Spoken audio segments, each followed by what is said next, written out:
are just now starting to get like dark as shit. Yeah.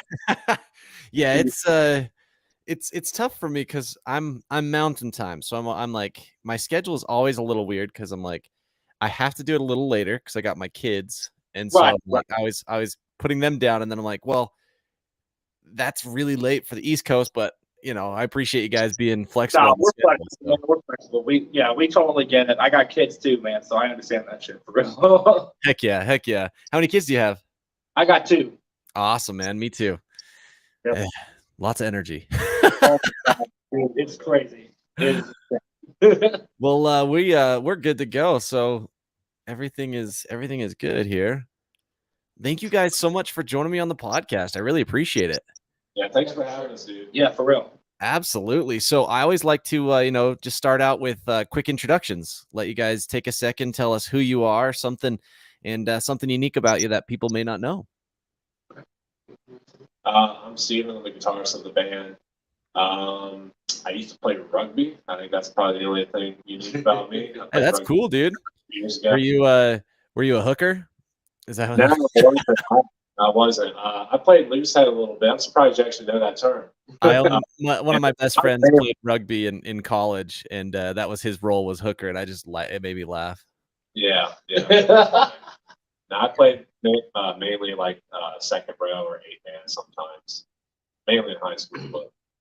But my name's Jacob. I'm the vocalist, and I don't have any interesting facts about me. There's nothing interesting about me. You look like Zach Galifianakis. Yeah, I hear that all the fucking time. Like,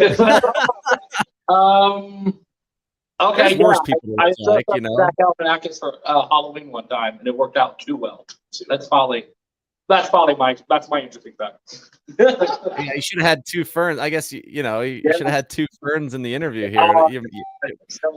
What a missed opportunity, man! You should have had a cardigan and two ferns. Taking notes now. John, I'm the bassist. Interesting thing about me, I'm also like a visual artist, I guess. Ooh, yeah, that's a good one. A what? A visual artist. Like I like to take cool. photos and Sales feedback. not so much Sales feedback. Fuck yeah, dude. not so much anymore, but I used to like do a lot of drawing and painting, stuff like that. It's pretty Sick. Yeah, he does all like whenever any kind of playthroughs we do, he usually shoots them. So Okay. he does a lot of stuff for us visually. Awesome. Yeah. Rad. Well, cool, man. I love it. It's always fun to to learn unique things about everyone. Obviously, one of you kind of copped out by choosing a visual cue, but I'm just kidding. I'm just kidding.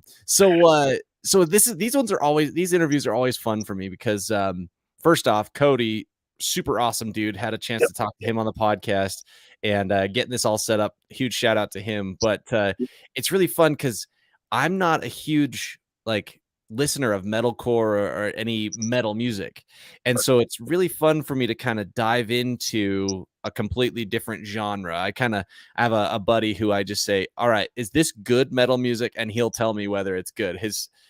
He'll let me know, when something's good. But your guys' I like it because it's kind of like a I don't know, like a hybrid. It's kind of the poor man's metal, right? It's the metal for the guy who isn't fully ready to commit to all metal, right? But it's definitely the song is definitely a good foot in the door for a lot of people that aren't initially completely immersed into the metal culture quite yet, but they've started to listen into little things here and here. Like A Day to Remember is another good one that's a lot like that. Yep. It's kind of the same concept where there's that catchy chorus, there's the clean stuff that's going on, that somebody can catch their ears really easily if they're a lot more used to the pop culture kind of stuff, for sure. Yeah, and it was particularly Sapphire, right? Because that one kind of goes through so many different emotions, which is so cool. Oh yeah. Give me just 1 second. Sorry. No, you're good. Sorry, I had the keys and my wife needed them. You're good. You're good, man. But yeah, Sapphire kind of goes through. It's a whole journey, right? Starts out super melodic, and you've got singing, which is, I was like, okay, I wasn't sure what to expect because it's the first song I heard, right? And then you get into like really heavy screaming, but then it goes back to like, but then you weren't singing and you weren't screaming, and it was like this really cool hybrid there. And then that breakdown was probably the heaviest breakdown I've ever listened to, and for what I listened to, right, it was just like, okay, comparatively, yeah, comparatively, because like I said, I don't listen to that stuff a whole lot. So like I said, it's really fun for me to kind of experience something new. But I was really interested in the information Cody sent me. He said that, you know, the variety of influences from where you guys are is pretty wide as well. So maybe tell me a little bit about kind of your guys' backgrounds in music and how we got to, you know, Obsidian Mind and how we got what we have. All right. Who wants to start? I got you. So when I was younger, I was really into more of like the hip hop stuff. I'm like probably fourth grade. First metal bands I really got into was Metallica for me, and then Slipknot. Slipknot felt, you know, pretty deep into, and then I kind of rode that wave out for a couple of years, and I discovered A Day to Remember and Killswitch Engage, and that's what Killswitch. Okay, that's metal I can listen to. Killswitch, back with the original vocalist, killer. Yeah, he's back now. He's been back for quite some time, and just okay. But from there, that's what inspired me to play guitar. It's actually I got the homesick tattoo of Day to Remember. Oh, sick! Specifically. Throughout this band, we've been together for a few years. Bands I listen to now, like Era, Veil Maya, and the anime, probably bands you probably haven't heard of yet. Yeah, never heard of them. Should check them out though. Like legitimately, if you like us, after this podcast, whatever, look up the music video for Skyline by Era. It's my favorites. Yeah, it's a lot of different emotions, a lot of clean work, beautiful chorus. It's actually funny that he mentioned that song. Go on a side note for a quick second, but no, I love it. That song, Skyline by Era. That song literally puts my kid to sleep. That's how beautiful that song is. Okay. I swear to God. Well, yeah, you can't go wrong with it. Anyway, awesome. And Era, that's ERRA, right? Yeah, 2 R's. Yeah. 2 R's. Okay. Like I said, I read the information Cody gave me, and that was one of the inspirations that he mentioned. And I was like, okay, band I haven't heard of, but there were some other ones that I had heard of that I was like, yeah, I know this is like really hard. Like, are you gonna choose not to mention Sugar Ray right now? Oh, I love it. I don't know if that's. I mean, a lot of the clean stuff that I write that hasn't been released yet. Definitely Sugar Ray influence. Yeah. Wait, like All Around the World, Sugar Ray? Yeah. Oh, like Sugar Ray, dude. Yeah. Okay.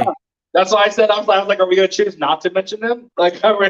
They were like my top 3 most played artists last year. Dude, so. That just gives me some really good throwback.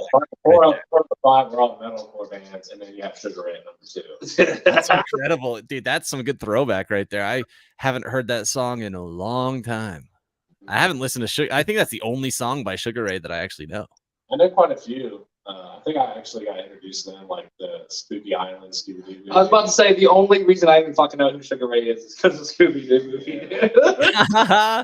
Yeah, Simple Plan played a song on that Scooby-Doo soundtrack as well. I do too. Hardcore. I love Simple Plan. Oh, dude, I'm super pumped. I've got tickets for them with Sum 41. It's in a couple months. Dude, what? Yeah. 14-year-old me is dying right now. Yeah. I know, right? Sick, dude. Yeah, I'm really excited because it's just gonna throw me way back to my teenage years of little emo me, you know. Yeah, for sure. Yeah, so for me, I went on a weird path when it came to music. I actually was listening to country a lot until I was like 12, and then and I mean country like Garth Brooks, Hank Williams Jr. Oh yeah, like old school country. Yeah, is what I'm into. Johnny Cash, you can consider that country, but everything changed when my mom, of all people, showed me Godsmack. Okay. Which was a huge fucking 180 for me. But I fell in love with that band. And then I went from Godsmack and Creed, bands like that. And then out of nowhere, and I don't even remember how the jump happened, but then I went into the whiny emo music, and it just took me by storm. We got bands like The Used, Taking Back Sunday, Thursday was another good one. See, those are the bands I still listen to. Oh, Silverstein and Hawthorne Heights, Silverstein especially. Oh, loves me some Silverstein. My favorite album of all time, like still to this day, is "Discovering the Waterfront" by Silverstein. Dude, that album was a game changer for me. And exactly. like I said, that was not my genre of music, but that Discovering the Waterfront album and Arrivals and Departures, I was like, holy crap, this is Thrice was another good one. Thrice, yeah, That's probably Thrice, dude. They're cool because that post-hardcore sound, they kind of ventured into some dark sounds, but made it very beautiful. It was kind of interesting. Yeah, a lot of bands in that genre, John definitely kind of connected with the most, I would say, out of all of us, for sure. Yeah. Yeah, Thrice is probably like my favorite like non-metal band, I guess. I listen 90% of the stuff I listen to is like metal of some sort. Mm-hmm. So what do you listen to? Like when you say metal, like are you, because I've learned recently, I've educated myself on the various forms of metal. There are a lot. Yeah. So I listened to an interview. It was the lead singer of Lorna Shore. Is that a band? Yeah. Okay. So he was doing an interview and he had to discover whether a sound was an animal or a screamer. Oh, I've heard of that. I still my save to watch later. I haven't watched it yet. Some of those screams, I was like, that definitely has to be an animal, right? Like that has to be. And yeah, it's fascinating to me. So like when you say metal, like I'm assuming it's harder than what you guys play, like some heavier. Sure. Absolutely. Okay. I listen to everything from like the softer, more melodic, like catchy chorus stuff to like pig squeals and, and like blast beats. Oh yeah, the blackened goody stuff. Yeah, if it's got like high energy, like I'm about it.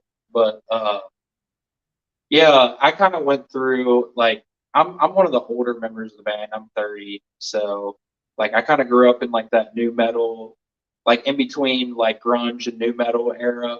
Mm-hmm. And from there, I got into like the emo bands when I was in like middle school. That went to the screamo bands, and then that went to like bands like It Dies Today, As Lay Dying, Atreyu.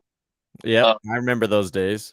The earlier metalcore bands. Yeah. Between the Buried and Me, right, was another one at that era. It Dies Today was. Yeah. I don't know who that is. But yeah, just from there, it just I kind of went with like the wave of like the different, fads and metalcore, I guess, whatever you want to call it. Yeah. But so you guys were the ones hanging out at the Monster stage at Warped Tour. I would say that I don't know about you, Steve, but I would say me and John especially definitely enjoy ourselves some good punk too. Yeah. Like old school punk. I like some of the even pop punk stuff a little bit too, but definitely the punk style of music, man, is always fun to go to every now and then. Yeah, who are some of those bands? Oh, sorry. Some punk for sure. Yeah. I don't really listen to it. I don't go my way to listen to it, but like when I played like the Tony Hawk Underground 2 game. Oh, dude, hell yeah. Well, that's about it. That's all I know. So growing up, when I started playing music, my best friends, they were all about punk rock. And I was like the odd one out. I was always into like the heavier stuff. Okay. But I've always liked that stuff too. Metal was just like my go-to. But we listen to bands like The Casualties, Anti-Flag, No Effects. True punk. I love it, dude. Yeah. Yeah, the real punk era. Yep. Now, is Misfits considered punk? Yeah, we love. Yeah. Horror punk, whatever. Yeah, they were considered punk, but yeah, they were definitely a genre, like a subgenre of their own. Yeah, I will say if you're diving into the metal stuff at all, you will realize not only how many subgenres there are, but you'll find people that are really like protective of those subgenres. The elitist men are nuts. Yeah, I think that's actually the most, like, that's one of the biggest things I've found is I think metal is the biggest genre of it, but I think in the alternative side of music, gatekeeping is a big problem. Well, and metal I feel like is a big one because especially with dang it, what's their names? They've been doing a bunch more kind of mainstream stuff. Ollie Sykes, Bring Horizon. yeah, Bring Me the Horizon. They've been doing like what they had a collab with Ed Sheeran, which was That shit was dope, dude. it That was. insane. Like I loved it. Like I did. Everybody was shitting on them for it, bro. But that was so cool to me. It was a smart move. It was insanely smart. It's a smart move. Yeah, and like for me, it was like, oh, this is a band who loves what they make and loves the genre they make, and they're trying to get more people to listen to it. That's what for me it was like a marketing thing. But like a lot of metal fans are hating on that because they're just like, no, they sold out. This is like, and sellout, I feel like is a pretty common term amongst the gatekeepers. That's one downfall of it. Yeah, it's, the problem is that don't get me wrong, there is a very large group of people that are accepting of it all. Okay. It is there.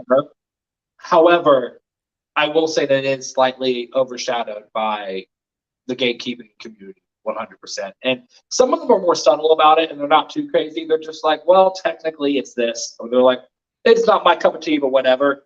But there are some that take it to a whole new level of petty, for sure. Yeah.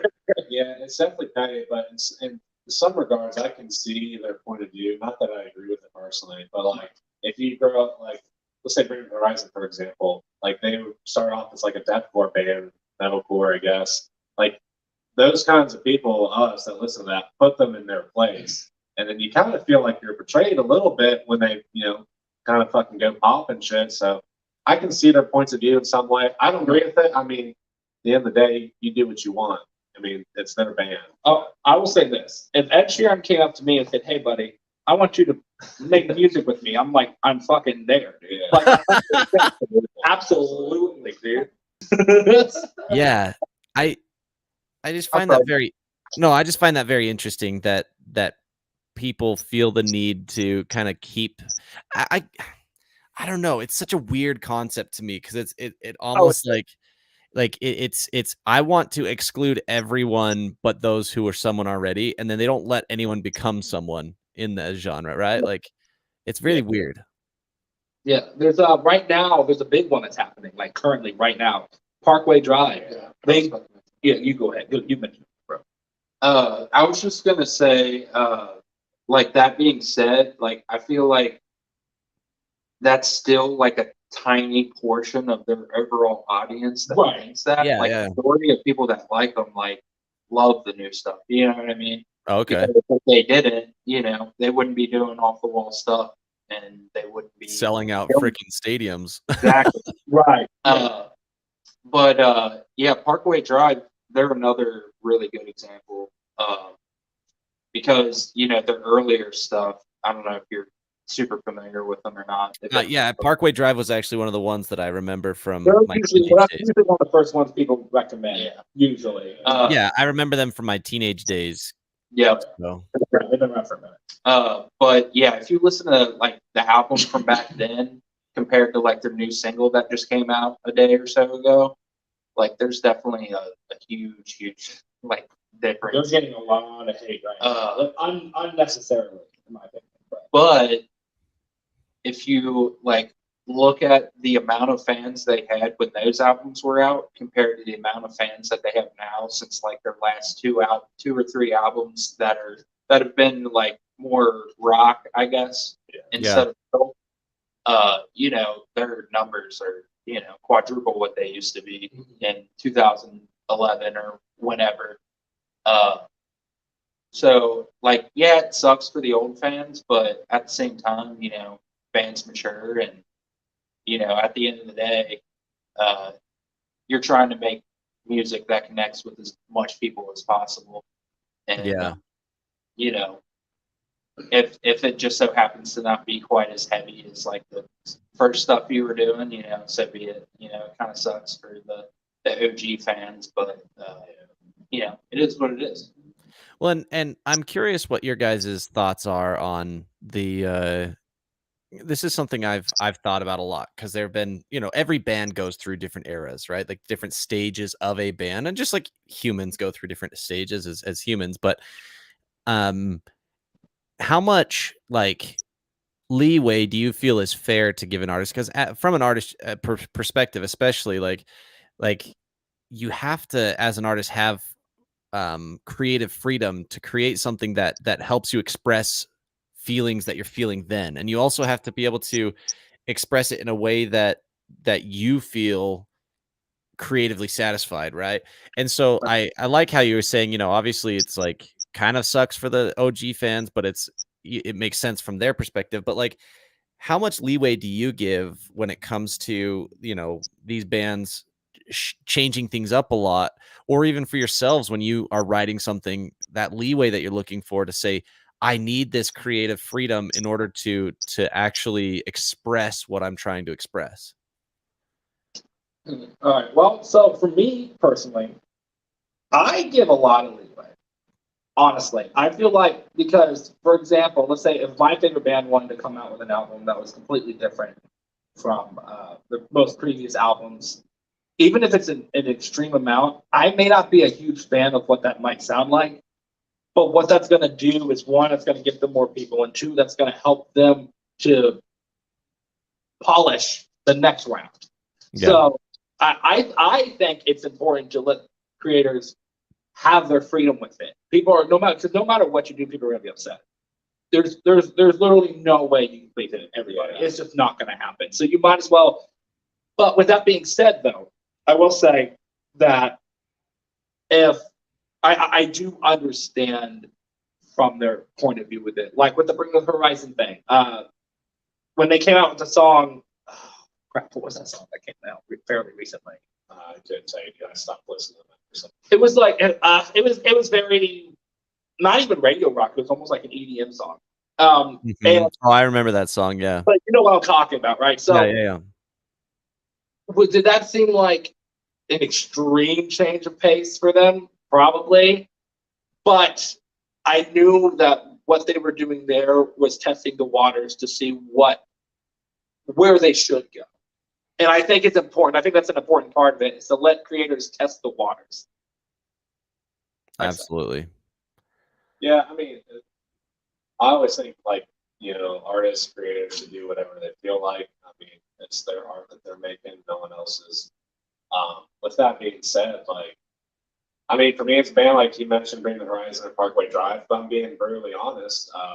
Like, listening to the new Parkway Drive single, I was pretty bummed out. Like, A lot of people were. I mean, I'm not hating on them. They do what they want. I mean, you know, who am I to tell them, you know, what to do? But for me, like, when I hear that band, I'm expecting, you know, something heavy, a sick ass breakdown or something. And when you hear something that's just completely different, I kind of get bummed out. I mean, that's just how I feel about it. Creators do what they want, but for me, just, I don't know.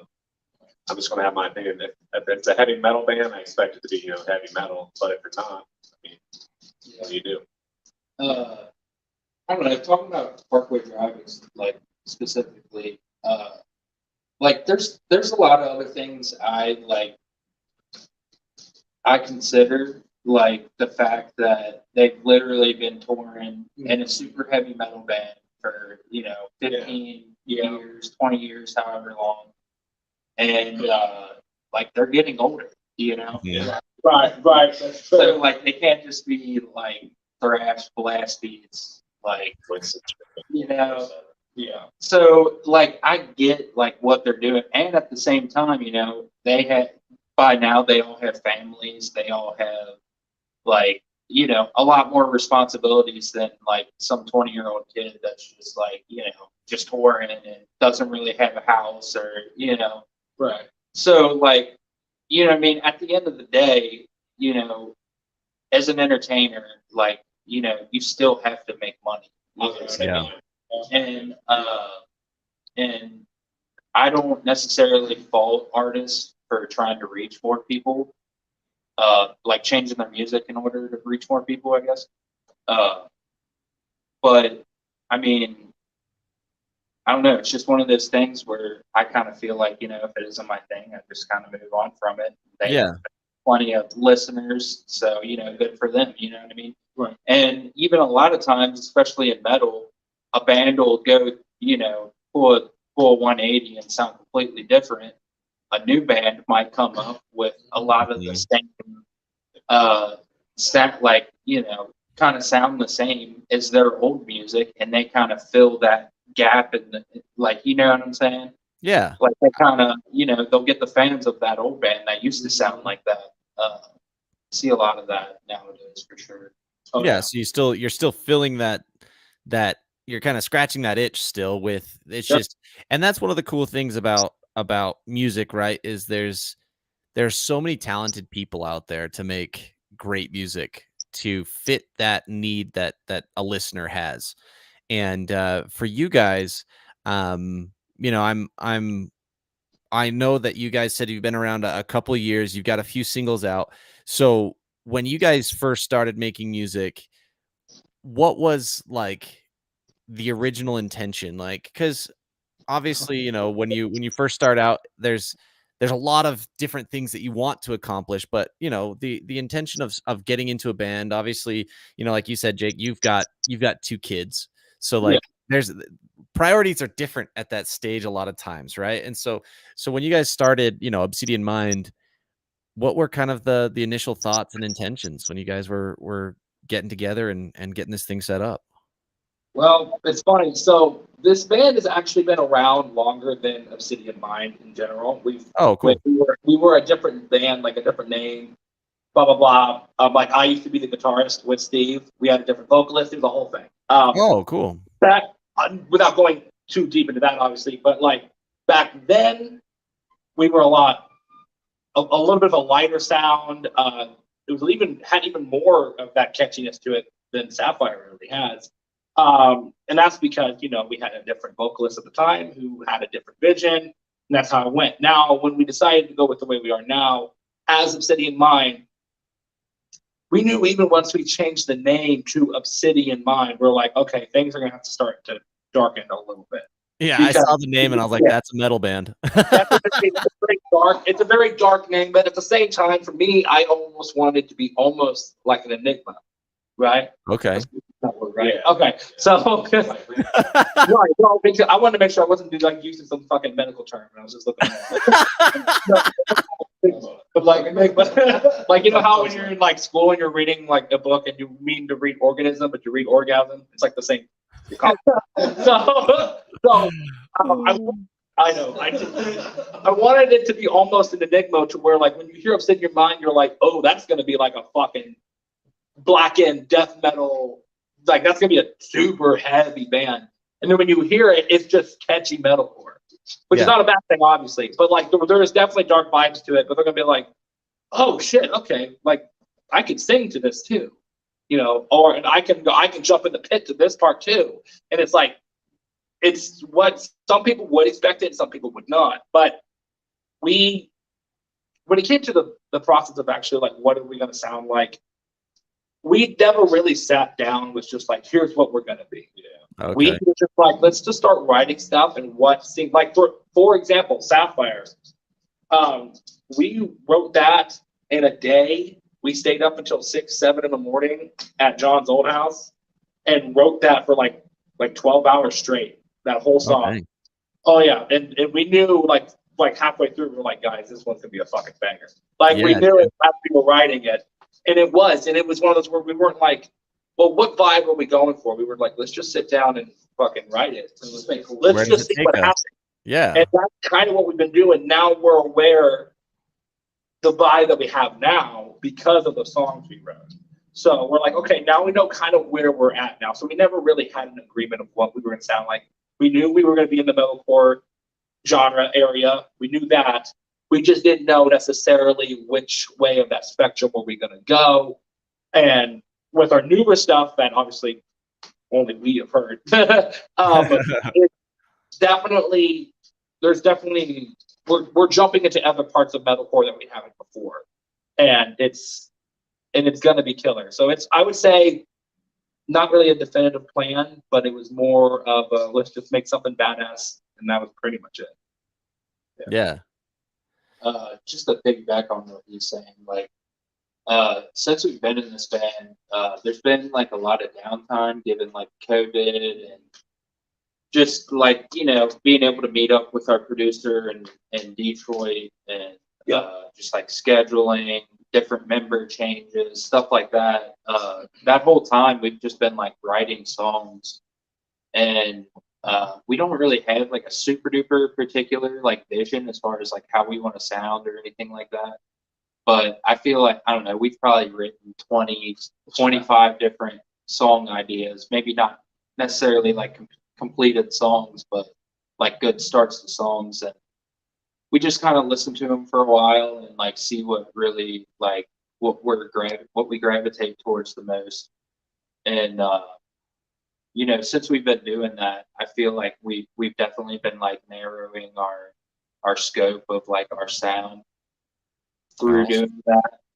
And I'm really excited for what's going to come out after this current EP that we're cycling. Yeah. That's so dope. Yeah, that's it's always fun, like, because obviously it makes it a lot better when all of you manage to be on the same page really naturally, right?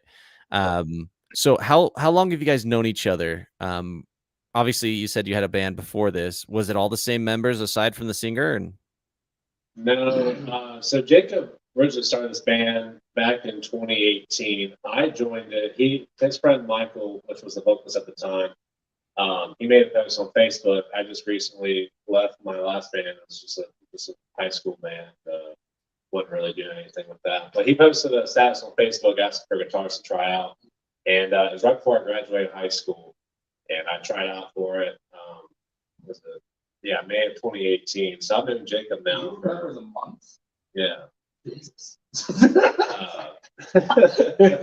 was May 2018. Right. But was that 4 years now? I know Jacob. Yeah. Yeah, it's been 4 years. How much later did you join? Yeah, I'm like the newest. Besides our drummer. Yeah. I recruited a drummer. Right. But when did I? It was probably. It was in 2019. Late 2019. It was No, cold. It was cold the first time I came. It might have been 2018. It was like fall at least.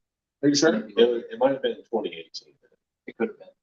Because you were in the band because I left to do my New Zealand trip in early January 2019, and John was there by now. So it's late 2018. Okay. Yeah. And so we've all been in previous bands before, but we were never in bands together. This band is what kind of brought us all together. Yeah. I'm from Cincinnati. He's from St. Paris. Fucking nowhere. And he's from the Dayton area. I'm from the Dayton, Ohio area, which is we're all kinds of far apart, but just so happened to through Facebook, people were reaching out looking for members and stuff. We kind of went through a couple drummers, couple vocalists. But it's been us four for the last 2 years. Well, I will say now that you mentioned that, it's funny. The only position in this band that we never cycled through was guitar. It's always been him and me at one point, but that's it. We've had like 3 other bassists. We've had 2 or 3 other vocalists. We've had 1 drummer before Jordan. Yeah, it sounds shitty, but like we with like I said with COVID and all that stuff a couple of years ago. We had a couple of vocalists and going through them and going with our producer record just to have them, lead on their own, terms. Right. Really shot us down after going through 2 different vocalist cycles. We're kind of stuck. We're like, well, what the hell do we do now? Like, do we really try to put more money into this? And these guys been, pretty determined. Like, we got to, stick this one out. That's exhausting. Yeah, none of us are getting any younger. I'm the baby of the night baby anymore. Yeah, I was like, dude, I graduated 10 years before. I was like, holy crap, I'm old. Yeah, he's still a very large baby. He's a very large fucking oak tree looking ass baby. Yeah, I'm a baby, but like an old man. Lost all my hair at like 21. So I'm fucked now. Hey, dude, you're rocking it though, man. You're rocking it with the beard and everything, looking stellar. So, I'm curious though, because Jacob, having gone from being the guitarist, did you know you could scream before you became the vocalist? Like, was that just kind of like, oh, I'm gonna just make this happen, guys. We'll figure this out as we go. Well, so I used to be the vocalist for a band a long time ago. I mean, Oh, okay. I just graduated high school in 2012, and I jumped into a band that was only around for like a year, maybe. So, and we played a few shows, and that was it. But other than that time, I hadn't done vocals since. Oh, So, dang. move 8 to 10 years later, I'm given the opportunity to be like, well, I could try this again. So I did. No, but I knew I could sing because I still do that on occasion, of course. But the screaming part, I was out of the game for it for about 8 years. Besides a project or two where I did some backup stuff that like didn't really matter that much. So, Okay. but no, I knew I could. Just it's been a while that I will say what's new is what I learned that I can do. That's Okay. so I knew that I had at the time when I first started like doing it in like 2012, I had a couple ranges. I had low and I had somewhat high. That's about all I had at the time, or at least that I knew of. Yeah. And then starting this, tracking the songs, including Sapphire and our other two singles, Counterfeit and Hollow Hands, I had slowly learned that I had way more variety in my vocals than I thought I did. And Okay. yeah, go for it. Yeah, just piggyback on what he was saying. Like when we were when we finally decided that we wanted him to be our vocalist, me and him would meet up at my house and we just basically recorded like demo versions of the vocals for all of the songs on the EP. And as we were doing it, like it was definitely like a challenge because he has a lot more masculine voice than our previous vocalist. Yeah. Okay. We actually wrote these songs like with that vocalist. That's true. Yeah. So it was challenging to, have him have tones that weren't like too much to where like it was overbearing for the music or it felt like it didn't fit. And it was challenging, but it was really fun just to like I was like trying my best to like challenge him to like try new techniques and That's true. stuff like that. Like I'd be like, hey, try to sound like this guy in this band. That's true. I never really thought of that. And so yeah, that was really cool. But yeah, I think for sure since then, he's definitely grown a lot as a vocalist now that he's like focusing on that. Yeah. Uh, Did you like I don't know. I don't know much about. I just remember like so many people, in high school it was primarily higher screaming back in that time, right? Like there was a lot more high pitch, kind of like I don't know what you called it, the pig squeal. But like now there's a lot more of the growl and then a lot more, various sounds and stuff. But when you figured out that you could do these things, like how do you train yourself? Like how do you learn these things? Like I'm just so curious because I feel like it's such a niche skill to have that it would be kind of hard to find someone who can like really teach you these things. Okay. Well, so it's funny enough. The reason that I knew that I could scream, like how I found out, was that I had an ex-girlfriend that pissed me off enough to where I went to band practice one day. I went to band practice one day, obviously completely different band 10 years ago, and grabbed the microphone and just went at it. And I just could do it, I guess. And I had a girlfriend at the time that she just pissed me off like no other. And I just did it. And that's how I learned. But then I was like, okay, I can do it. I know that. But how do I do it and not lose my voice? And like, how do I do it and not damage myself? Right. So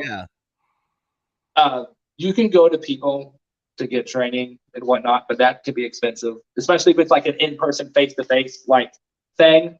That I'm 18 years old. I do not have the money for this, right? So I'm trying to find a healthy alternative, or YouTube videos. But what saved me was, you've probably never heard of this, but I know they have. This woman named Melissa Cross. Oh, I definitely have heard of her. You've heard of her? I've seen her YouTube videos. Yeah, she came out with a DVD called The Zen of Screaming. Oh, and okay. Like Randy Blythe from Lamb of God on it. It had Phil Levante from All That Remains was on it. A bunch of people.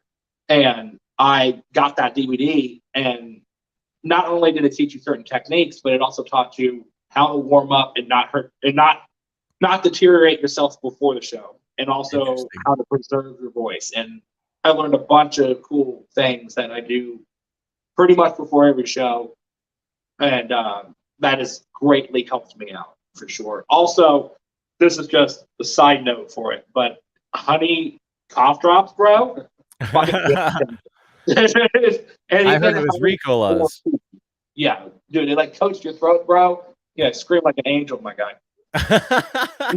Yeah, I knew that like a lot of vocalists did like the cough drops and the tea with honey in it and stuff to kind of help the vocals, but I guess it works the same for screaming. That makes sense. That and warm Dr. Pepper. Warm Dr. Pepper. I don't know what it is. I don't know if it's them 23 flavors. I don't know what it is. That sounds terrible, man. It sounds, it's awful, but it definitely helps. Like it would burn. No, it doesn't. Not if it's like room temperature, bro. It doesn't burn. I promise. It just sounds gross, man. It is gross. I never said it was delicious. I said that it was. It was helpful. Okay. It worked one time. It worked. It worked one time, and now I stand by it. Works one time every time. Wait, what? No, but I stick with the honey cough drops. That definitely. But I always have a bag of them before every show. I don't eat the whole fucking bag, but I've got a bag. You have it there just in case you need it. For sure. I take one about an hour before the set, and it usually works out good. Dang. See, like I said, that's such an interesting concept to me because obviously, like, there are vocal coaches everywhere, right? Like, oh yeah, I can teach you how to sing, and it's like I don't know if you can or not, but a lot of people can sing, but I don't feel like as many people can scream. So it is difficult. It's not impossible, obviously, but and anybody can scream. It's just you have to find the right person or right method. For me, with the Melissa Croft thing, but find the right person to be able to show you how to control your vocal folds and things like that. And I got lucky because I had my situation that helped me find out that I can do it, but not a lot of other people just kind of give up and they're just like, yeah, a lot of people are in healthy relationships, they don't have a toxic relationship they can rely on. right, we're all happy and shit, and I was just pissed off. Just angry at the world. Just I was screaming also 18, so I hated everything anyway. So oh man, I love it. So tell me a little bit about the music video, because it was a very interesting collection of things, right? You've got these dancers who are kind of doing an interpretive dance with obviously the makeup and like kind of the outfits that you've got, and then you've got you guys, and it was just kind of like obviously like the color dynamic. There's a lot of really cool elements to it. So tell me kind of how you guys came up with this idea and how this music video came about. What's that? For Sapphire.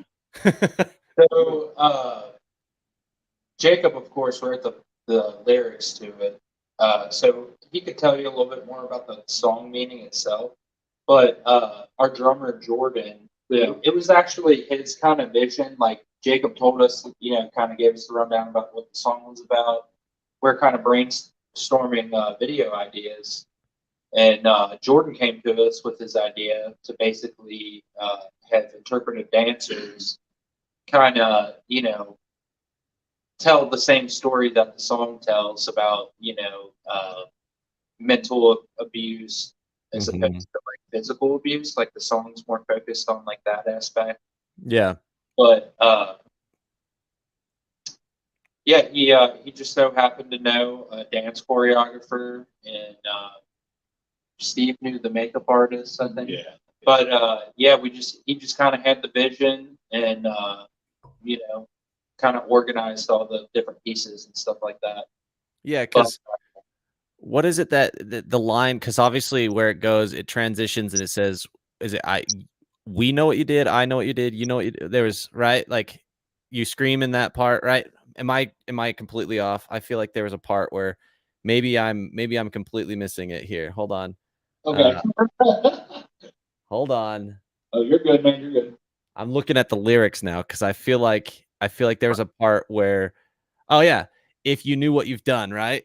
When you get into that part, and I was just like, that was the part where I was like, everything caught me off guard. I was like, hold on, what's going on here? Because I feel like that was like you're singing, and then it like because it, like I said, it started off really melodic, and maybe I'm misremembering because I feel like No, I listened a couple of times, but you're 100% right. It's, okay.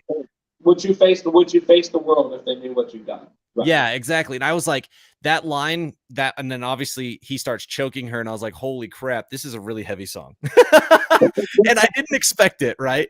So, like, when you said it was Jordan who had the idea of doing the dancers, right? Yes. And was that just because it was easier to tell the story through a dance, and maybe it was a little bit easier to kind of swallow the message, or what was it that kind of made that the idea? I remember we were sitting in John's room watching music videos and stuff, and there's a band called Make Them Suffer. They have a music video called The Contraband, and it kind of has like interpretive dancing and stuff. And we were all in the band chat just talking about ideas, and just one thing led into another. I don't know why we did it. It just sounded cool at the time. I'm not too sure. I think what happened was, but that is true. We were checking out that video, and that definitely was an inspiration. But I would say we wanted to portray what the song was about, but in a way that isn't normally done. Right. Okay. So we could have got actors that would play out scenes, right? And that would be a very stereotypical kind of way that honestly a metalcore band would do in a music video, and that's fine. But we wanted to try and do it in a way where, okay, if you were to take away the lyrics and the vocals, and you couldn't hear a thing, but you were watching just the dancers go, could you tell what the song was about? Yeah. Okay. That's the route at least that I was thinking. I think me and Jordan were on the same page, and we were like, so we definitely want it to be different. And we were like, okay, well, interpretive dancing isn't new, but I hadn't seen it myself, at least, portraying mental or verbal abuse before. I've seen it portraying anger, but I've never seen in sorrow, happiness. I've seen all that, but I've never seen it dive specifically into something like this. And I figured that was, and we all talked. We're like, this is probably the best way to, because we've been approached about the dancers several times, so it's working. So our plan is working. So that's pretty much a unique take, right? Because typically, a lot of metal, like the things that I've seen, right? They usually get a bunch of kids who are ready to just bash heads. They're like, hey, everyone sign this waiver. Then let's all have a mosh pit for this part of the video, right? That still sounds dope, though. Like I still want to do a video like that. Like 100%. That sounds like cool. So there was, I can't remember the name of the band, but there's a guy I had on the podcast, super awesome dude.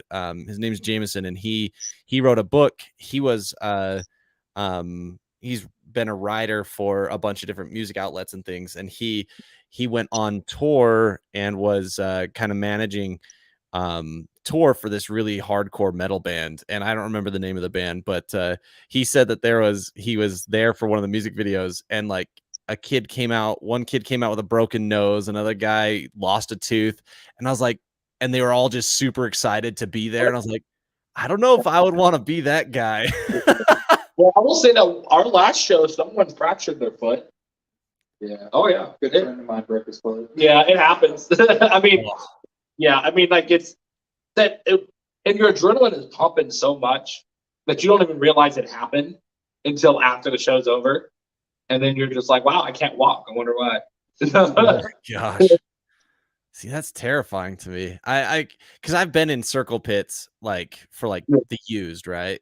And that was back in my teenage years, and those circle pits were, I'm kind of a pain averse person though, so I'm very different, right? Like the moment I start seeing these people like flailing and throwing, I'm like, I'm out. I gotta go, man. I can't. I saw Steve's face at the camera. I was like, oh fuck, here we go. Hey, all right, I'm gonna go off all over. Okay, I'm all here for it, dude. I'm here for it. Yeah. I hate that shit.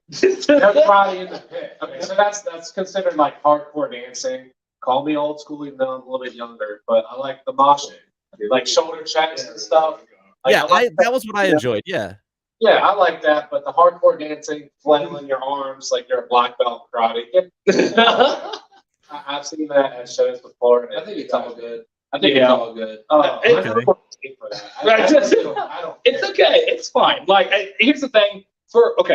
I don't get in fits. I did. Ironically, I did in our last show. Yeah. I did, but I typically don't because I also am not a fan of pain. So, I don't think we're very unique I'll people, right? direct people. Like, I'll be on stage and I'll Okay. direct people to cause pain, but I don't. It's like you guys hurt each other. I'm gonna stay up here. Don't worry. Like that's my area. I'll scream the words that make you want to hurt each other, and it'll be great. Oh, yeah, for sure. But I think I understand where he's coming from, though. I mean, It's not enjoyable. I know it's like a culture thing.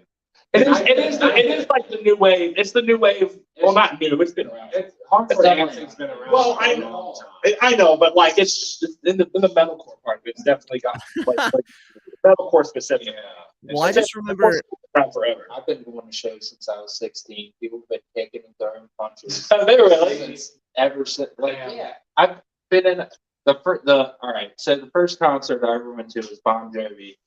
I was Don't tell like me 8 they were years kicking. old. The second was Hardcore, and I think it was 2004. And the very first band I saw was Thrice. You guys don't Okay. Sorry. The very first band I saw was Thrice, and they had a pit. Back then, their songs were definitely heavier than they are now. That's true. And there's people kicking and throwing punches for Thrice. See, So I didn't know that. I don't. I didn't know that. You don't get in the pit. That's fair. So That's fair. That's fair. No, I didn't know that was going around for that long. Okay, I learned something new. There Yeah, you go. 'cause I just remember I went to a show with my brother-in-law. Yeah. It was freaking cold outside. It was in the middle of February, and the venue is this tiny little garage, basically. It's literally called the loading dock because it used to be where trucks back up and load Yeah. and unload, right? So half the venue is inside, the other half is outside. So they just had a heating lamp or whatever. And I'm sure you guys have heard of the band Sharptooth. But they've got a female lead who she's intense, terrifying. Like she just like my brother-in-law and I were just kind of like sitting there looking at each other like, this girl could rip my face off right now. She's terrifying me, right? Like there was just something about the way she looked, because it wasn't even like when she was singing. It was just like she had this like someone must have just made her angry that day, right? Because everyone has bad days, and it may have been just like a crazy day for her. But then, like the last song, she goes out into the crowd and she just starts flailing, and I was like, dude, I am terrified right now. I'm gonna get punched in the face, knocked out by a girl who's like 4 foot nothing. She's tiny, she's really short, and I was like, I'm gonna get knocked out by this girl. I am terrified right now. No, I don't blame you at all, my guy. No, Yeah. I'm put even that shot. Yeah, dude. Right. This is like stop it. Yeah, I mean, you and I are not unique, right? I know that there are a lot of people like us who are who are pain averse.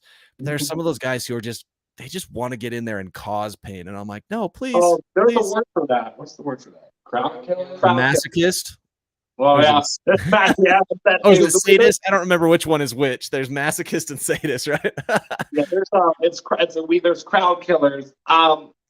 They're there just to cause a problem. If your intention is to go to a show and hurt somebody, like you can get You're right, That's 100%. fine, you know. Yeah, and we're there to have a good time. Like for example, at our show, I mean, in the pits, I mean, the floor was soaking wet from all the sweat and stuff, dude. Oh yeah. So it was easy to slip. It was all your sweat. It was just his sweat. All of it was fucking sweat. Sweaty seat, baby. But it was easy to slip and fall in the pits. But as soon as someone falls, you got 9-10 people grabbing you to pick you back up. So that's the point, right? Yeah, That's what yeah. it's there for each other to have a good time. If you did cause harm, which it can happen on accident, then you assure it and you help out. But if you're going there to actually be a problem and that's your goal, then yeah, get fucked. Yeah, people can Yeah, 'cause- can tell, like, if there's, like, the dick of the pit. Just Get the pin on the pit. That's the greatest line. Yeah, that concert. Oh, Just Corey. this dude's just the dick of the pit. The dick of Just the pit. purposely going out and trying to hurt people, not, Dick of the pit. That's so Yeah. funny. I got but people can tell that. cheap shot people when No. Yeah, But I have noticed that there is kind of a camaraderie in the pit a lot of Yeah. times, because when like I said, whenever people started punching, I pieced out, right? But like when it was just pushing and shoving, it was just fun, man. I was really upset one time because someone ripped my moccasin, and I was like, dang it, I really like these moccasins. But it was kind of my own fault for wearing slippers to a metal show, right? Like, Hell yeah. You gotta be comfortable, bro. Yeah. oh yeah, absolutely, dude. Yeah, I can't even remember the bands that were playing that night. Oh man, dude, man, like I said, for me, it's really fun talking to you guys because it's such a different experience because it's music that I get to learn so much from where you guys are coming from. So thank you so much for your time. But if you still have a couple minutes, I always like to end my interviews with just random non-music related questions. Do you guys still have a couple? Yeah, let's go for it, bud. All righty. So this first one is due to the fact that I am a sugarholic. I eat way too much candy and dessert and garbage. So my question is always, what is your favorite dessert and or candy? You got this. I don't really eat candy that much. You're more of like a sweets, but not I love candy. sweets. Not a Yeah, I candy love sweet. sweets like other desserts. Can't on a Snickers bar, probably just go with that for candy. I fucking love ice cream, man. This Ben- motherfucker will go through like one of those like Halo top like fucking pints. Is that what See, you I are? switched over. I'm a bag of Ben and Jerry's half baked just got me by the soul. Oh, dude, I can eat a whole Ben and Jerry's in a sitting every time. Like no problem. See, I'm the opposite. I'm not a huge fan of ice cream. I like sherbet, and everybody thinks I'm fucking Oh, crazy. dude, I love sherbet, man. Dude, that rainbow Sherbet, dude. Oh, kill it. Rainbow sherbet, especially there was this sherbet they used to give at school, like at high school, dude, like the little cups, dude. Oh, the little tiny cups. Yeah, those little individual size with the wooden spoon. Yeah. The things I have traded people for their sherbet. I don't think we want to go that far on this No, we podcast. So for me, my favorite candy is Sour Patch Kids, dude. Oh, dude. Yeah, that's a whole fucking. But I like to. I have this run-on thing where I'm not a huge sweets person when it comes to like cakes, cookies, and pies and stuff like that. However, ironically, my favorite food of like all time is cheesecake. Dude. My mom's cheesecake. Dude, cheesecake. I will. Cheesecake. The things I would do for cheesecake, that's a whole other thing, bro. What's the Klondike bar? Yeah, What's it called? what? Which one? Klondike. What would you do Klondike bars? for a Klondike bar? Yeah. Yeah. That just reminds me of that Kanye West lyric, right? Like, what would they always ask what you do for a Klondike? I know what I would do for a blonde. I was like, oh, hello. I don't know if you remember that line. Just that like high school days for me right there. Well, John Boy. I love sweets. Probably the only one that I'm not a fan of cake. Like if someone offers me cake, I usually say no. Yeah. I love chocolate. Love junk chocolate. Love fancy chocolate. Huge fan of ice cream as well. I don't think there's any type of frozen dessert I've come across that I was like, nah, that's not good. All frozen desserts are fucking game, dude. Lately, actually, I haven't bought any in a while, but the last like Bender ice cream I was on was Oreo cones. I don't know if you ever heard of those. Dude. It's like the cone itself is like Oreo. It's like one of those drumstick cones, but it's Oreo. It's like a Oh, no way. But the cone is chocolate. The ice cream is cookies and cream ice cream. Oh. And then it has like this it's like they pulverized a bunch of Oreos and then like dipped the ice cream in it. Dude, sold. And, like I don't know what it is, dude. There's some kind of narcotic in those cones. Yeah, Oh dude. my It's like gosh. almost like a currency here, bro. It's Well, crazy. tomorrow's Friday, which is my full cheat day, and that means I am going to the store and getting me some Oreo cones. That Dude, sounds yeah. killer. If you can find them, bro, they'll literally change your life. Oreo cans. Yeah. Oh, dude, that So you sounds don't incredible. Are you on some kind of diet or? Oh no, I just Eat clean. so I do intermittent fasting. So I do 20 to 22 hours no food every day. And then on Fridays I allow myself 4 hours of eating. So usually I binge a lot of food in that 4 hours. Every other day it's usually about 2 hours where I'll have an eating window. So I eat very little. Like I'll have a big dinner, but then I don't have room for dessert. So on Friday I've got plenty of room for dessert. That's my dude. Hell yeah. yeah, that's the only way, because I'm not disciplined enough to actually do a real diet.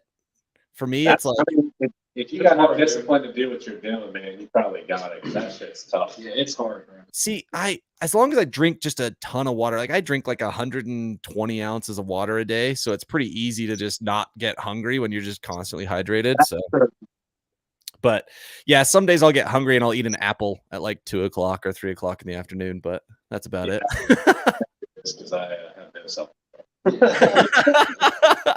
See, that was my thing, dude. Like I could, you're talking Sour Patch Kids, like any candy, dude. I could just like put it in front of me. I could turn on video games and the bag would be magically gone. I'm like, dude, that was 2 pounds of candy. What the frick? Oh, yeah. Sour gummy worms are another one for me that are like the same concept, bro. Yeah. Just gummy I love anything. the genre. The genre of gummies. Yeah, that whole genre, dude. The whole genre. Yeah, I've mentioned this in a few, but I just, one of the bands I talked to introduced me to these gummy bears that are just to die for. They're in the white bags. They're kind of like, they're a little bit more expensive, but man, if you can find it, it's like it's a white bag and the label is red, like the little logo is red. It starts with an A, Albanese or something like that. Okay. That is I can heard of that. Yeah. Oh, dude. I've never seen that. Is it like Yeah. a regional thing? Yeah, I don't know. I know they're like they're made in the US. I don't know where they're made, but dude, they are killer. They are so good. Oh, 100%. All right. Next question here for you guys. Sometimes it's hard to come up with your single favorite, so I'll accept your top 3 as well. But favorite movie? Yes. My all-time favorite movie is Walk the Line.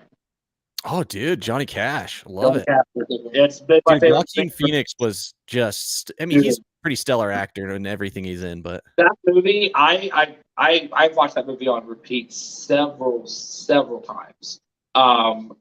There's the only other one that'd be close to that, believe it or not, is the Da Vinci Code.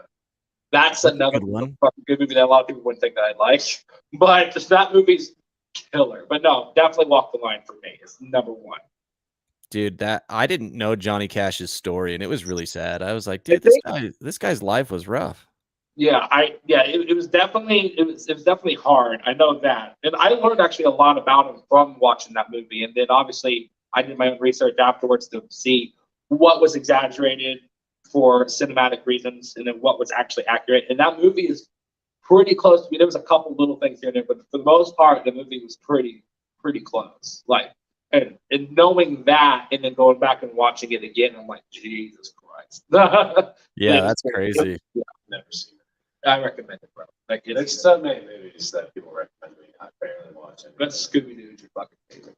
Dude, I do understand that, man. Recommendations kind of get they hit this great, this filter in my mind and says, who recommended it? And then it gets through the first filter. Then the second filter is, how many times has it been recommended to me? And then it goes to the next filter. How long is it? Right. And it kind of goes through these multiple filters before I actually commit to it. I want to take that from you. Because it just kind of has to go through and funnel to the bottom, Yeah. Should have said that. All of them. Well, okay, so if we're doing a top 3 thing, my third would be any Lord of the Rings movie. All of them. Dude. Every single one of them. I almost bought this super dope poster tonight at the carnival. This guy, I ended up buying a different one because you can probably tell I'm a big Star Wars nerd. So I bought a Star Wars one. I've never seen Star Wars. You've never seen it? I've had plenty of opportunities. I'm not saying I didn't. You just didn't know it. I just never really got around to it. Then I got older, and then I just didn't want to be on the bandwagon, really. I never did. I want to now, but do it. I never got around to it. I mean, it's for me, like, there's flaws everywhere, but it's just such a fun. I love the Lord of the Rings for for the same reason, right? Lord of the Rings, Star Wars. I love when they create an entire universe. I like Harry Potter for that reason because it creates this entire new world, right? And it's just like, oh, this is great. It's so much fun to kind of escape and be somewhere cool. And so that's why I love Star Wars. And so anyway, I get it. Star Wars was definitely one of my favorite series of movies when I was younger. I've seen all of them pretty much. I'm 2 episodes deep in Obi-Wan. But I was always, for whatever reason, when I was younger, I was all about war movies. Yeah. oh, It's cool. kind of unusual for like, I don't know, like when I was like 9, my favorite movie was Saving Private Ryan. That's a good one. I've probably seen that movie more times than any other movie. That's a great movie. Yeah. Besides that, one of my other all-time favorite war movies is Enemy at the Gates. Ooh, that one's a good one. It's about a Russian sniper, like a famous Russian You sniper. told me about And then, that. like, they bring in this German sniper to try to kill him. Yeah, because he was like the best sniper in the world or some shit. Like, Well, yeah, he's French. yeah, I remember you coming. That's a really good one. One of my favorite, more recent movies. I'm a huge fan of Whiplash. I don't know if you've seen that. Mm-mm. It's about like this kid that goes to college to play studio drums in this jazz. Oh yeah, I have heard of that one. And his teacher, his coach, is just like insane. He's Yeah. intense.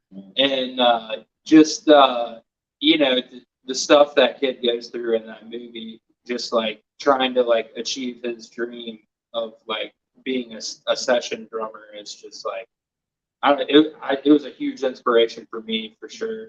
Yeah, and that guy's a great actor because he's the one in the new Top Gun, right? It's the same I actor. haven't seen it. I have no Oh, idea. okay. But I can't remember his name, but from what I recall, he's a great actor in everything I've seen him in. That guy who, because I've seen Whiplash. I'm not talking the old guy because obviously he's great, but The actual drummer. Yeah. but the actual drummer, yeah, he's a great actor. So I'll have to watch that one because I've seen clips on YouTube and stuff. I'm like, this movie looks phenomenal, but it like looks really heavy and depressing. And I was like, oh, I don't know. It's definitely one of those ones where like you watch it and then like after it I felt like it kind of like changed me a little bit. Like Okay. like out of it, like hours after you've watched it, you're still kind of thinking about it. Okay. That's why I really like it. But That's awesome, dude. Dude, I never watch movies, and it's hard to say a favorite one because it's all the different genres of that. One sticks out to my mind that I probably watched more than anything else is Step Brothers. Hell yeah. Nice, dude. Series. I haven't watched it in a while, but the Saul series, I love the Saul. Damn, I forgot Okay. about the movies. That's the like the spin-off of Breaking Bad, right? No, that's the Jigsaw. You know, Oh, Saul. I thought you said Saul. My bad. No, I was like, no, Better no. Call Saul. I was like, okay. I was like really confused. No, damn. Hell yeah. Sorry, I'm just subconsciously making fun of your Ohio accent. You know, I'm just kidding. I'm just kidding. Does he have an accent to you? you Oh sound yeah, just Jeff- like that. You John sound just has like the me. thickest accent. Yeah, John has the thickest accent, but it's not like yeah, but it's Hell not like it's hell yeah. So, It's my mom's side, they're pretty woodsy. oh yeah. See, I like to me, like, I was just like, I understand you just fine. It's not like I was Right. genuinely making a joke. I'm just No, I genuinely think making a it's joke. It blew our minds a little bit because to us, at least to me, you sound exactly like we do. So I didn't even think we had an accent to you. So that's Okay. fun. That's No, like it's literally on very few words, like a very select few words where you sound slightly different, and that's it. And it's like it's not a real accent, I guess. Really, it's just how you say the word. I will throw in. I don't know if you guys have seen it, but a bonus movie is Donnie Darko. You ever seen that? Okay, that's Donnie Darko, like one of that those, one's like a psychological one, right? It's like a cold classic. It's like a cult classic, like it fucks with your head kind of movie. It's one of Yeah. those where like you have to watch it a few times to really understand what the hell just happened. Like Yeah. it's one of those. I just wanted to throw that one out there because I forgot about that one, but that's a good one too. So I'm curious though, Steven. Do you watch TV shows? Do you watch like? Yeah. So you're a TV guy. Okay. Well, then what are your favorite TV series? Yeah. Well, yes and no. Like I didn't watch TV till high school. And then after like the COVID lockdown, I started watching South Park. And I watched like all the 23 seasons. A couple times. Yeah. Multiple times. Too many. The Christmas now- poo, man. The only thing I watch now, like before I go to bed, is Rick and Morty. I've seen that Okay.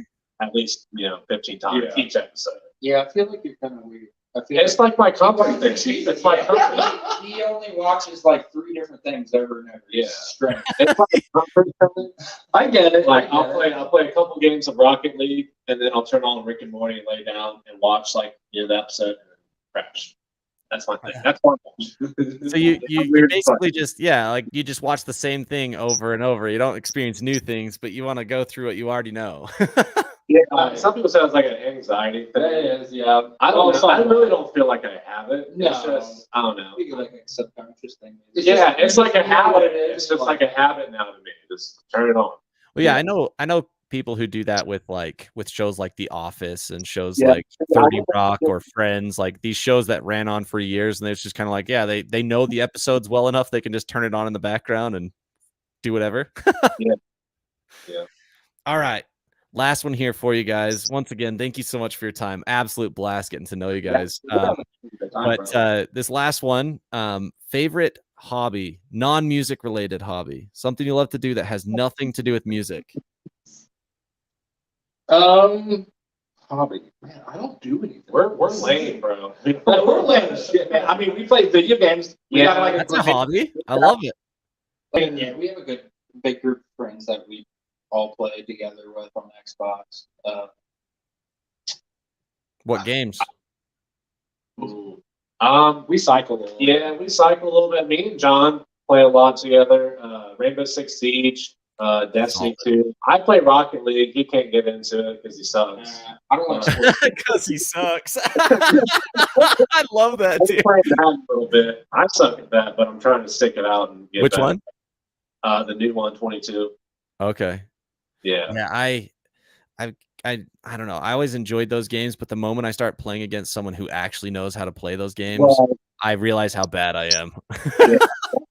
That's why I stick to shooters. Yeah, dude. Yeah.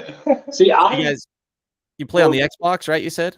Yeah, I'm playing on the Xbox. Okay. I have the Series S, and then he has the X. and I have the fucking old one. I have the one still. So, and see, like, I mean, I play shooter games too with them, like Destiny 2 and whatnot. But I'm more of like an RPG guy. Okay. Like things like Skyrim and Red Dead Redemption and stuff like that. Red Dead 2 was crazy good. It was, but I will say I'm diving back into the Resident Evil remakes.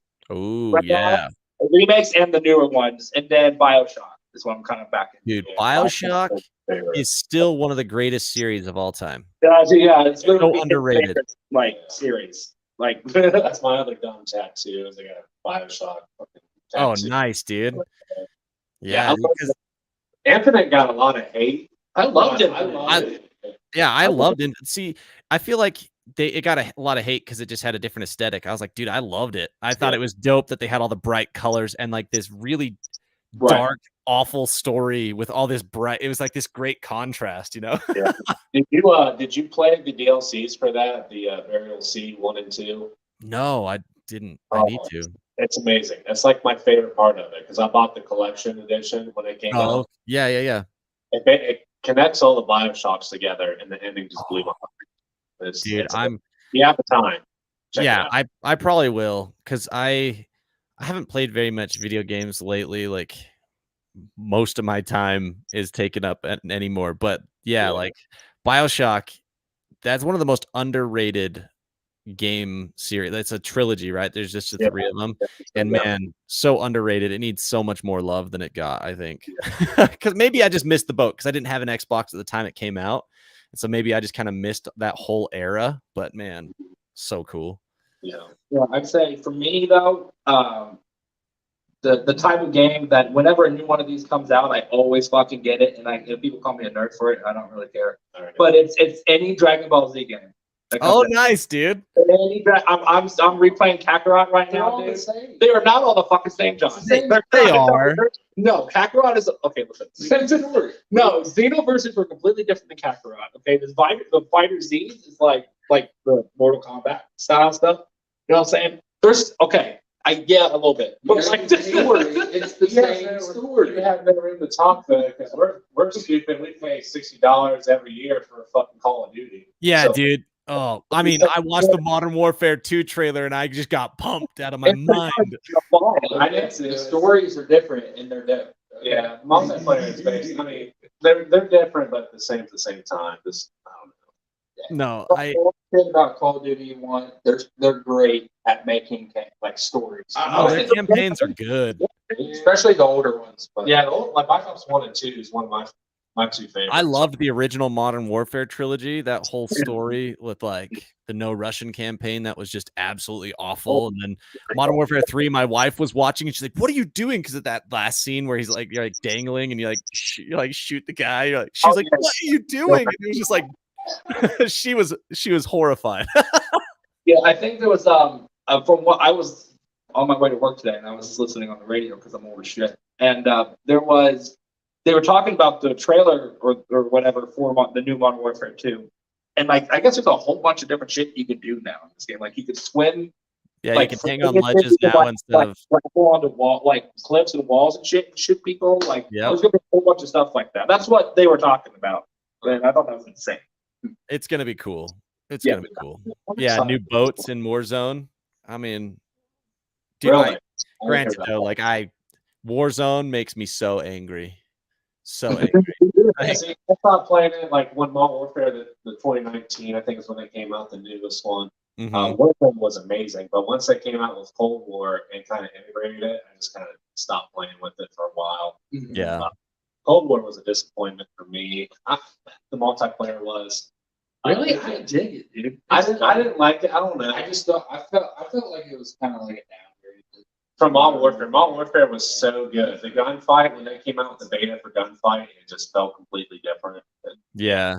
I think the reason why Cold War kind of missed the mark was, first off, it was in the past, which a lot of people are kind of like done with doing the old stuff. For me, at least, I am. And then secondly, like for me, it was Treyarch. So Treyarch was always on a pedestal. Right. And then like to have them release a game that didn't live up to all these, like the Black Ops series, I was like, dang it, man.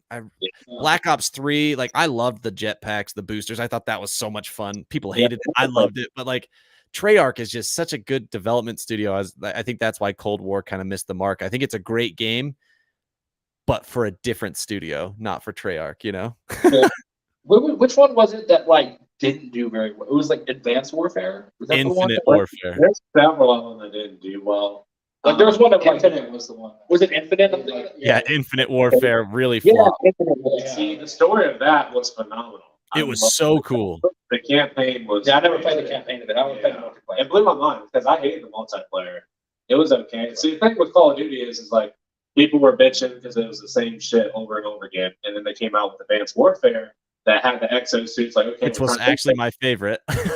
where people were like, "Fuck that!" You know, boots on the ground, and like Boots on the and ground. people were hating on it. It's like, well, you guys said you were tired of it. No, boots on the ground. And I don't know. No matter what you do with Call of Duty, someone's going to hate it. Yeah. Dude, I forgot that line that was everywhere for like 3 years. Boots on the ground. We just want to boots on the ground Call of Duty. Like, That's what the Well, developers said over and over that's- again, advertising their game, That and for- players too. for whatever reason, I think Advanced Warfighter like kind of put a bad taste in people's mouth because for whatever reason. And then they came out with that game and they're like, "Oh, this isn't boots on the ground. This is like another, you know." And then they did Black Ops 3. They're trying to do something completely different. You know, we hate it. So basically, no one bought it. Well, I mean, I'm pretty sure an ass ton of people bought it, but comparatively Right. to the other games, like it was like a massive failure. yeah. But I think it was the game before that kind of did it. Ghosts.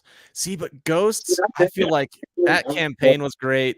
I thought the multiplayer was fun. Some of the maps sucked because they were just way too big, but the DLC in Ghosts is probably the best Call of Duty multiplayer experience I've ever had. Yeah, you have the Predator on like one map, and then they had Michael Myers and shit. What? Which was really Yeah, cool. dude, it was the coolest DLC ever. It was Yeah. genuinely the coolest. Yeah, one of the few games I bought DLC for. Was good. See, one of the reasons, still my main reason for playing Call of Duty will always be zombies. Dude. Fucking Dude, Dude, fucking zombies. I commend people who can play zombies, man. I suck so bad at zombie mode. I cannot. I love it. I It's so can't much do it. fun. See, there's a lot of nostalgia, like Black Ops 1 and Black Ops 2, like going back and playing those maps. Like transit and stuff. You feel the nostalgia, but for me, after like 10 rounds of doing it, I'm done. I just Yeah. get doing the training zombies and just mowing them down, repeat. That's like the best part because then you just get to watch them unleash hell. Yeah, That's amazing. I gotta say something. So Steve is like extremely competitive. He is. Jacob Okay. is like not at all. I'm somewhere in the middle. Oh, bullshit. Bullshit, you're competitive. Oh yeah. So, But I when you- enjoy the single player experience. I do too. I love it. That's one of my favorite parts of Call of Duty. When you guys play Siege, Butter. You got Damn. are you guys playing ranked Siege then when you play? Yeah, see, the thing is I have decent communication skills. He requires a lot of communication. This guy over here, he doesn't like to talk at all. Hey, His aim's better than mine. His aim's better than mine, but his My KD communication is too. yeah. I love it, man. Well, that the subject. honestly, that just showed. I mean, as much as you may not have wanted it to, Steven, that actually proved John's point. Right, no shit. No, that you're the most competitive. You know what? You're right. Dude, I love it. No, man, it's so I played a bunch of on PlayStation and on Xbox, and then I switched to PC, and that was one of the most demoralizing switches ever.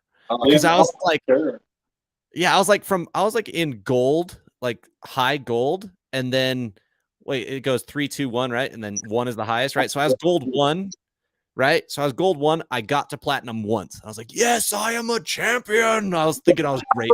And I got the PC and I'm like, I'm bronze. And I'm like, dude, what the freak is happening? It was so depressing. Yeah, I can't imagine getting in a lobby full of PC players. But like Call of Duty and stuff now, it's all cross plat, so you can deal with it every now and then. But on Siege especially, Yeah, dude. Siege, those guys will one tap you without any regard for any of your existence. It's brutal. Yeah. Oh man, dude, thank you guys so much for your time. Absolutely awesome. And like I said, even though I don't listen to that genre of music, it was really cool to listen to your guys' stuff because it really it fit for me, right? I was able to listen to it and not feel like I was out of place, and it was awesome. So I'm really excited to see, obviously, the stuff that you said only your ears have heard thus far. You know, whenever that's coming out, super stoked to see how things go because I think Sapphire, if it's any indication of what's coming, it's going to be some really rad stuff. Oh yeah, yeah. And Sapphire is definitely the bridge to the newer stuff for us. Heck It's yeah. like when we were recording that song, our producer even told us as we were like mixing it all up and whatnot. He said, "This song is like the mature Obsidian Mind sound." And I love it, dude. Yeah, and there's definitely influences of Sapphire in some of our other stuff that we have, for sure. It's definitely the bridge from our older stuff to our newer. That's awesome. Well, before you go, tell the people where they can find you and what to expect from you. We're on Spotify, Apple Music, YouTube, basically everything where there's music. Yep. We have social media platforms. I don't think we have Twitter, but we have Facebook and Instagram. Yeah, Facebook, Instagram. Yeah. We got a show coming up here in Cincinnati on the 24th. Yeah, that's gonna be Just kind of like a local show. There's a YouTube account that released Sapphire. They're called Space Untraveled. They're the ones that released the music video for Sapphire. And if anybody wants to go and check out the video for themselves, they can check it out there. It's just now. We just released it less than a week ago, and it's just now about to hit 20,000 views. Yeah, I checked it out. It's like 19,005 something. I was like, dude, this is Yeah, awesome. it's getting there, which is, for a local band, that's pretty it's good. doing a lot. That's pretty stellar, man. I love it. Yeah, we're Thank excited. Yeah, we're very excited. It's doing a lot better than anything else we put out so Right. far. And which we're happy about, because this is the one song, or one of many later on, but one right now that we're definitely the most proud of, and we were the most anxious for people to hear. So Yeah. we're glad that people are really taking it very well. Yeah. That's awesome. Well, guys, you guys have a killer evening, and thank you so much again for your time. Really, really rad getting to talk with you. Yes, sir. Thanks, man. Appreciate you. All right, guys, have a good one. You too, lad.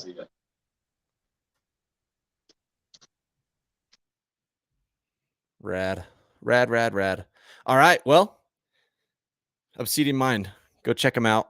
Instagram, Facebook, Spotify, Apple Music, wherever you're listening to music, wherever you're finding your bands, go make sure they're part of it. But we've got a double header on Monday next week, so that'll be fun. We'll be pretty busy tomorrow. The episode with Plainview will be the episode going live, and we'll release some YouTube videos for both that and the interview last week with Seneca Burns. So lots of good stuff coming down the pipe. Be sure to share the heck out of this if you enjoyed it, and we'll catch you next time.